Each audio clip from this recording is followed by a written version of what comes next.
I have two blue sheets tonight. The first one I have is a Kelly Green. Ms. Green.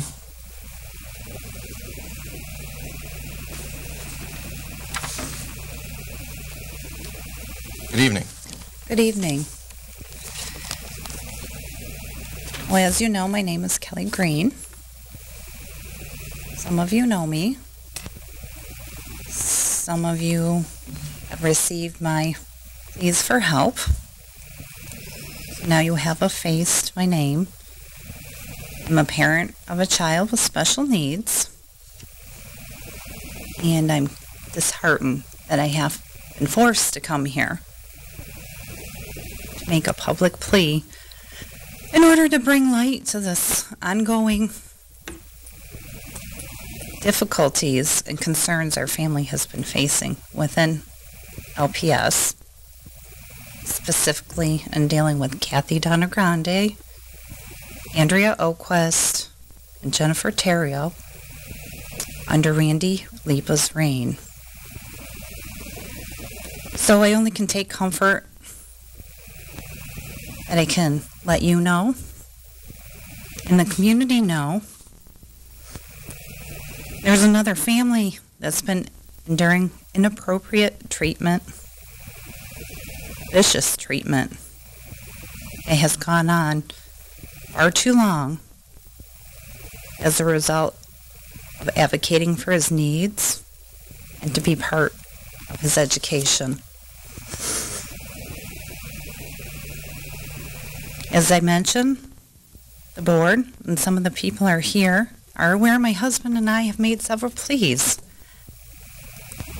including reaching out to the superintendent and board with emails, all which have been ignored or merely redirected to the very people who have conducted outrageous and inappropriate treatment towards our family.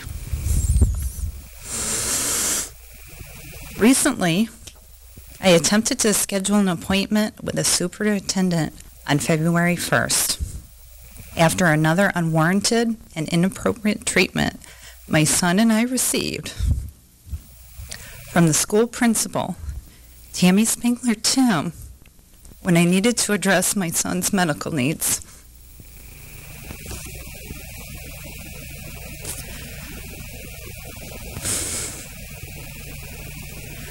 Following this unpleasant and difficult situation, I felt it was time the superintendent should be willing to bring some resolve to what appears to be a never-ending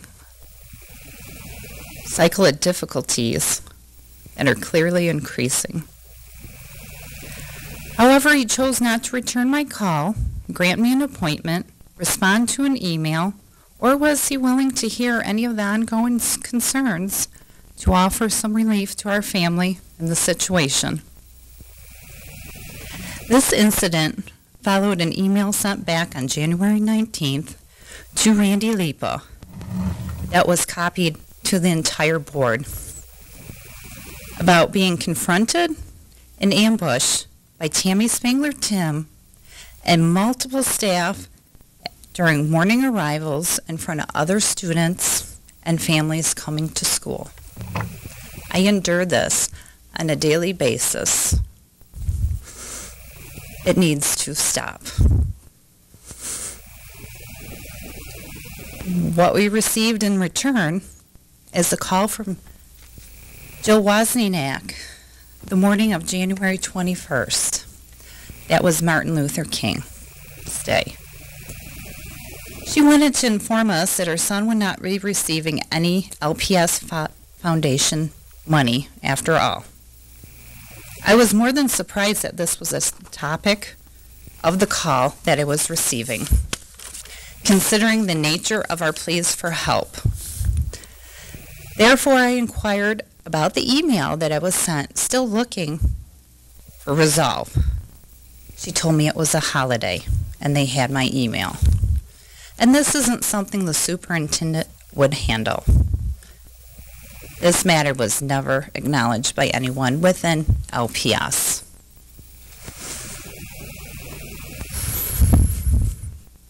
It is obvious LPS is out of control with the way they are treating families and using board policies to keep advocates out of the school by blocking communications that others' families receive from teachers and staff. Now we have been forced to file a Michigan Department of Education complaint that could have been easily avoided. However, this will not address the negative attitudes coming from above.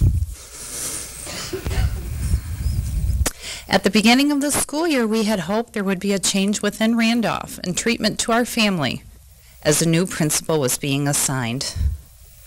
However, this principal quickly turned to be nothing less than spiteful and vicious towards our family, specifically me, from day one, not allowing me to step foot into the school and be part of my son's education. Any positive and reasonable staff member is not allowed to work, help, or talk to our family. In fact, we're not allowed any communication with these people, as other families are allowed, including information about my son's classroom education or even a schedule. LPS is contorting facts and information to say I have been a disruption or email too much to keep me out of my son's education and the school. Yet it is administration that has continuously tried to engage in provoking and confrontational behaviors towards me in front of my son. I have repeatedly asked Mrs. Tim not to confront me in front of my son or wait for me in the morning, and to please call or schedule a meeting time. Mrs. Spangler Tim has even come to our house unannounced during a Sunday family dinner to handle what she wanted to handle. Yet she refuses to treat me with respect or allow me to be in my son's education or even help other children in the school. Our son is entitled to go to school here for many years to come. These people are not entitled to their jobs or to treat our family or any other family in such an appalling manner. It is time to focus on policies to protect our families and students from this inappropriate treatment for advocating. The school has and continues to withhold important information about our son's educational day that impacts him under Jennifer Terriel, Kathy Donagrande, and Andrea Oquist-Rain. We have been met countless times with inexcusable behavior at the direction of administration and district. There are no protections or policies in place to help our family or others who have to endure this inappropriate and unacceptable treatment from the people that we are to entrust our son with.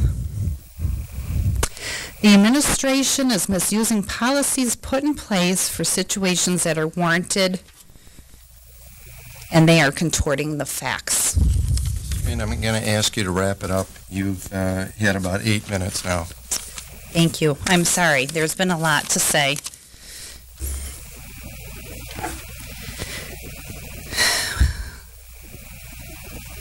So I just want to wrap it up by saying administration has continually confronted our family in a very provoking manner, leaving us to walk away and make pleas with the district, only to be met with vicious letters against myself. We're unable to receive answers from our teacher, and positive, helpful staff is not allowed to have contact with us. This is creating an adverse educational environment. I ask LPS board to clean up the inside of the school district instead of attempting to dress up the outside by merely placing an overpriced Band-Aid to hide the real issues within LPS. $195 million will not change the quality coming from within. It is time for these people to lead our children by example. The Webster situation is not the only concern in LPS.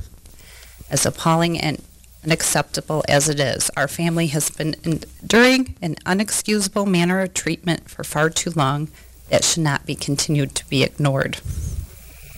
Thank you, Mrs. Green. We appreciate your comments. Thank you for listening.